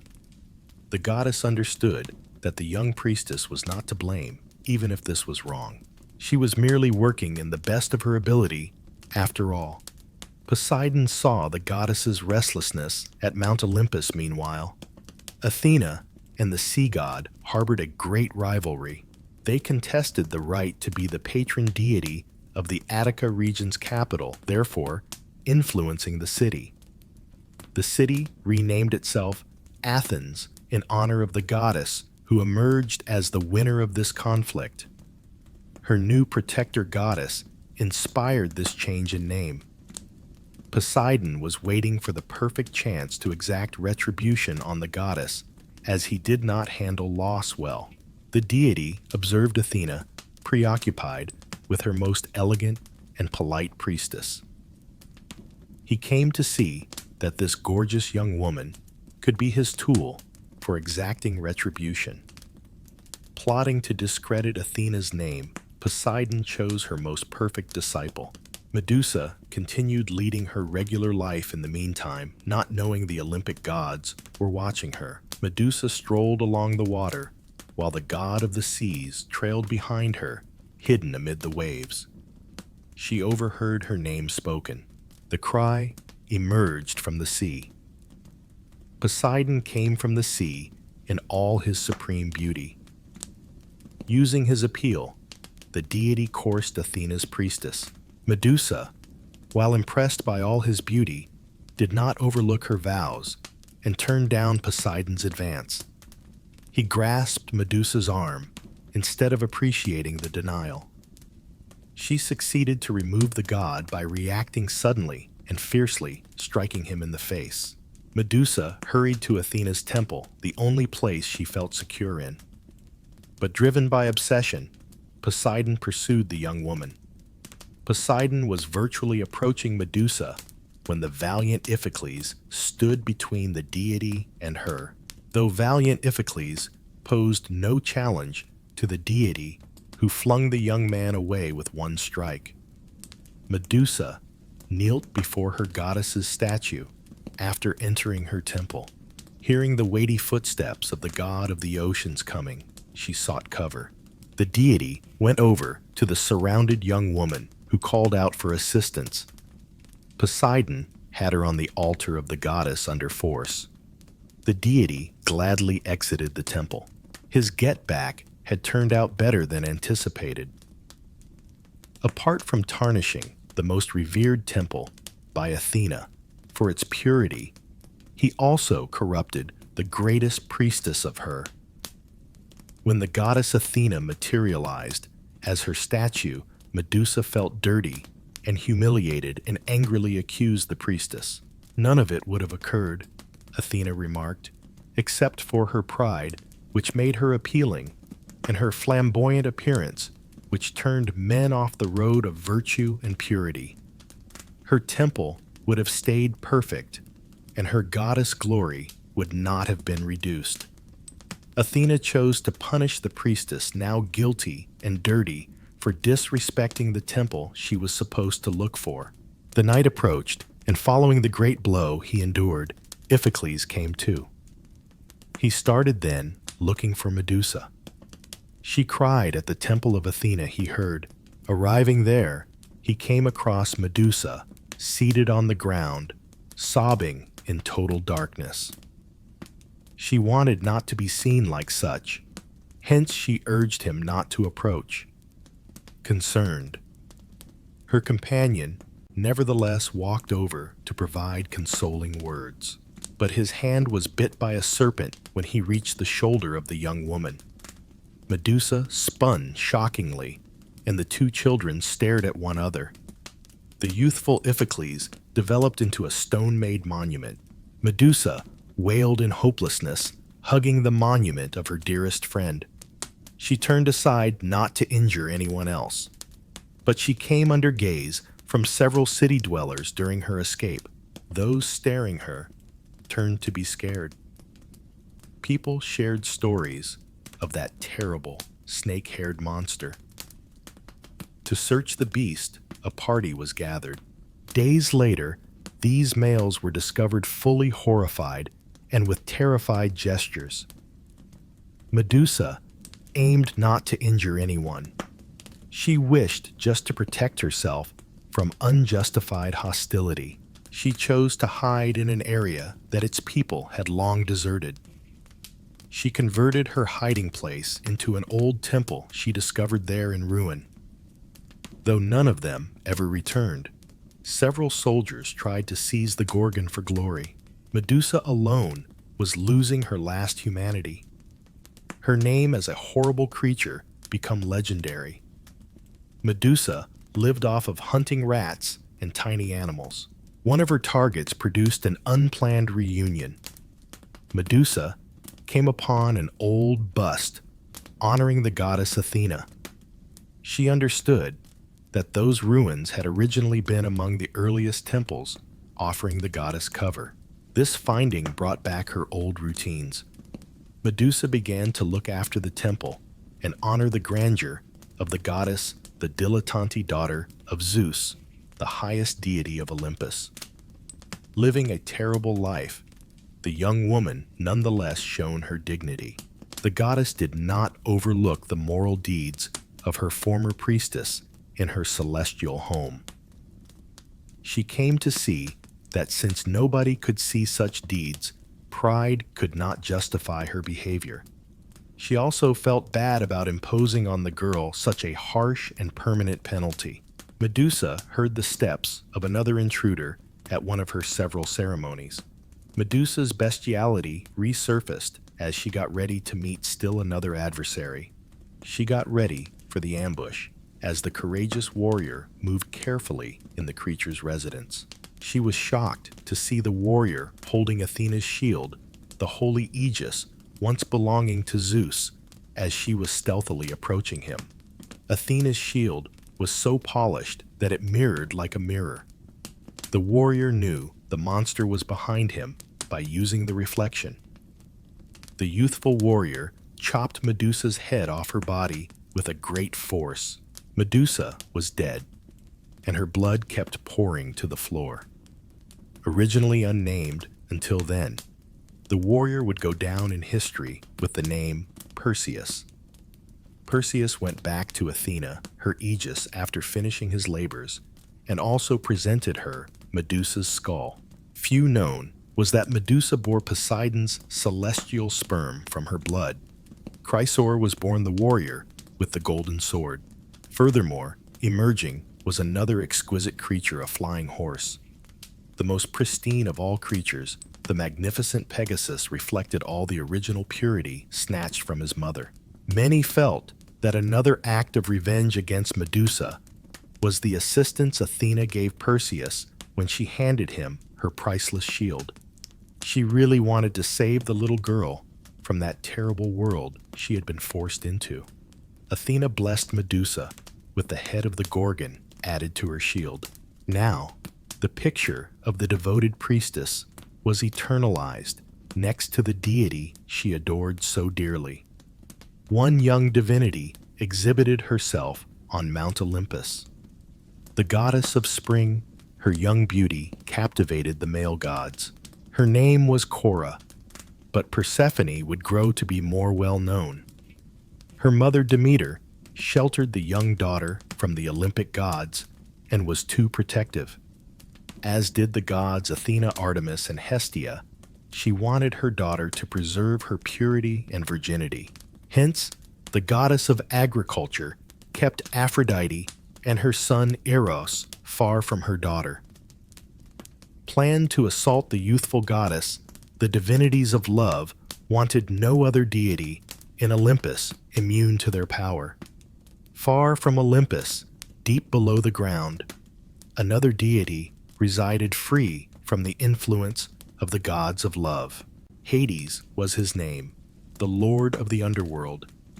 Hades's constant responsibilities for running his kingdom enable him to consider nothing else than his duties. But a massive tremor rocked Hades, the realm of darkness, rising to investigate what was occurring. The Etna volcano was exploding, a clue that Typhon the demon, imprisoned by Zeus, was particularly miserable. At then, the deity heard a lovely voice emanating from a neighboring woodland. Persephone sung in the forest, unaware that anybody was listening. Wanting to seize the chance, Aphrodite and Eros saw Hades's interest in Persephone. With one of his golden arrows, the god of passion and love fulminated the heart of the deity, hence igniting desire and passion in the hearts of mortals and gods. Passionate Hades went to the spring goddess, but she could not sense his approach. Hades made attempts at flirting with the young woman, but she rebelled. Hades snatched his darling right away, and the ground opened to let him go back to his dominion. The god of the dead dropped down a tube into his realm, while the goddess was in his arms. Until she calmed down, Persephone was quite angry and kept in a chamber of Hades' mansion. Hades confessed his love for Persephone, who was still attempting to drive the god away, even if she felt drawn to him. Demeter traversed the globe looking for Persephone, as she didn't know where her daughter was and began to grow upset. She searched hard before coming onto one of the nymphs who used to go with her daughter. She related how Hades abducted the girl and carried her to the underworld upon Earth opening. Demeter was enraged and would not pardon Gaia, the goddess of the soil, who had opened up and become a collaborator to the kidnapping of her daughter. Demeter, revered as goddess of agriculture, oversaw soil fertility. Gaia chose to render the ground useless in order to punish her. The goddess started to ignore her chores as she missed her daughter and was so very depressed. Zeus began to worry about the state of the earth, as anarchy would sweep over it should Demeter fail in her duties once more. Demeter insisted the earth would stay barren until she got her daughter back, even though the great deity urged her to get back to her responsibilities. Zeus reassured Persephone she would be released from the underworld unless she had consumed some fruit there. Hermes led Demeter to the underworld at Zeus' asking. Knowing the complex paths to the kingdom of Hades, he was ultimately the conductor of souls. The goddess encountered her daughter exactly as she was consuming pomegranate seeds presented by the underworld ruler. Persephone changed and emerged as the queen of the underworld following fruit consumption. Demeter chastised her daughter for consenting to consume food presented by such a terrible creature. Persephone said that her spouse was not very awful. He loved her really and treated her with dignity. Apart from anything else, she would be a real queen. Demeter started weeping as her heart hurt so strongly. Touched by his mother-in-law's despondency, Hades offered a bargain. Persephone would spend some of the year in the underworld and spend his other time with his mother on the surface. Persephone went back to the surface with her mother after the bargain was made. Many flowers sprang in the ground that was barren. Once more, the harvests were full-bodied. But the young goddess went back to the underworld to visit her husband once Persephone and Demeter's rendezvous time ran out.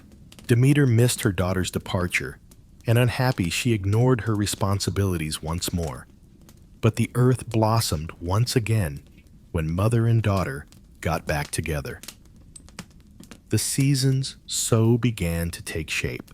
Beautiful young hunter Adonis was the flower nymphs revered the young guy as he meandered the forest in hunt of his prey. He resembled a deity since his beauty was so arresting. Aphrodite even saw Adonis's beauty one day. Playing in the wilderness with her son Eros, the goddess of beauty and love polished his arrows. Delighted with the young man, the goddess started praising him to her son. Jealousy made Eros furious, so he turned his back on his mother and kept honing his golden arrows away. Eros should not be envious, Aphrodite said, since she herself is not. Always the most gorgeous would be him. She comforted him by hugging him, but unintentionally cut herself on the arrow Eros was carrying. And therefore, Aphrodite developed feelings for Adonis. The goddess was observing the attractive young man and gave in to passion as she could resist his illusions. Since the young guy he was asked was so beautiful, he seemed to be like a god. Aphrodite questioned him. Adonis knew only that this beautiful woman may be Aphrodite, the goddess of love. He claimed to be only a mortal, not a divinity, since she had no idea a man could be practically as flawless as a deity. Aphrodite was fascinated. Drawing nearer with such a sensual appeal that no god, much less a mortal, could resist, Aphrodite seemed. After their kiss, the pair started to visit one another often. These were intense love days. Persephone, the queen of the underworld, was meandering across the forest one spring day and came upon the devoted pair. What she observed pleased her. She was unaware, though, that Eros, the god of love, was poised to execute another one of his practical jokes. He fired her one of his arrows. Now, in love with the kid, the queen thought Aphrodite should savor it while she could, as one day the lovely lad will be hers. Overzealous of Adonis, Aphrodite worried that the youthful and bold hunter would hurt himself on his hunts. He assured her, nevertheless, not to worry, as he was well experienced and guaranteed not to take any risks. Apart from Aphrodite and Persephone, though, there was another god watching over the lad, Ares. The god of battle was Aphrodite's lover, and so harbored strong animosity for his competitor. Ares planned his retribution, knowing that the young man's passion of hunting surpassed his love of Aphrodite. Searching for even another victim, Adonis explored the forest and came upon a powerful boar. Ares, fanning the young man's bloodlust, Eventually, he forgot the vow he made to the goddess of not unnecessarily endangering himself. Ares swelled the beast's heart with unquenchable wrath, while Adonis opted to battle it and managed to injure it. The boar chose to fiercely assault Adonis instead of running to survive. He drove its strong tusks right into his abdomen. Adonis suffered a fatal injury. Though there was nothing more she could do, Aphrodite arrived dashing to help. He passed through her arms. She buried him, and from his tomb sprouted exquisite red flowers bearing the name Adonis. One goddess cried. Another in the underworld was shining and ready for the entrance of the most exquisite man who had ever lived. Watching Hermes arrive to guide Adonis's spirit to Hades' domain, the helpless goddess of love gazed, for whom Queen Persephone loved a deep desire, spurred by Eros's arrow. The most beautiful man in the world was anxiously anticipated in the netherworld. Specters welcomed Adonis in the underground and treated him with tremendous respect. The youngster found such a greeting unexpected. The affection the underworld queen felt for him was unknown to him. Persephone's devoted specters put the lad in a separate chamber within the royal palace. Hades, the underworld king, was asleep when his queen burst into the chamber of her visitor. The young lad sought to evade the gorgeous goddess she cornered. Hades' vengeance loomed large, but the goddess reassured him not to worry. She wouldn't tell him either if he omitted telling the deity either. He yielded to the goddess's passion, as he had nowhere to go. The sly visits day after day, long yearning for her lover Aphrodite, made quick decisions to descend into the Hades domain and save her beloved. Saying she went going to bring her lover Adonis back to the surface, she discovered Adonis there serving the underworld gods. Hades, though, was offended to find the goddess of love invading his realm and imposing demands. Hades informed her he had little regard for Aphrodite's will. Adonis's services were much valued, and he would spend eternity in the underworld. But Aphrodite threatened to wipe off all the love on the planet. Between the spouses, just grudge and anger would remain. Hades expelled Aphrodite from her country. She departed crying, but her warnings had substance. Love between couples started to wither all around. Usually, tense the relationship between Zeus and the goddess Hera was getting intolerable. Zeus concluded that something had to be done. Saying that the situation cannot continue, he urged Hades, Persephone, and Aphrodite to meet. Like the deal he had struck with the goddess Demeter, he advised Hades seize control of Adonis. He would spend a third of the year living in the undergrowth. He would spend the next third on the surface with Aphrodite, and the young guy would have a third to spend whatever he wanted. Hades objected to Zeus meddling into affairs of his domain, but he would not accept such an offer, knowing Adonis was Persephone's preferred servant. Hades was taken aback, though, when Persephone said that should it be for the benefit of everyone, she would let Adonis emerge and go back to her husband's realm just before winter arrived. Baffled Hades did not know why Persephone would release Adonis without objecting.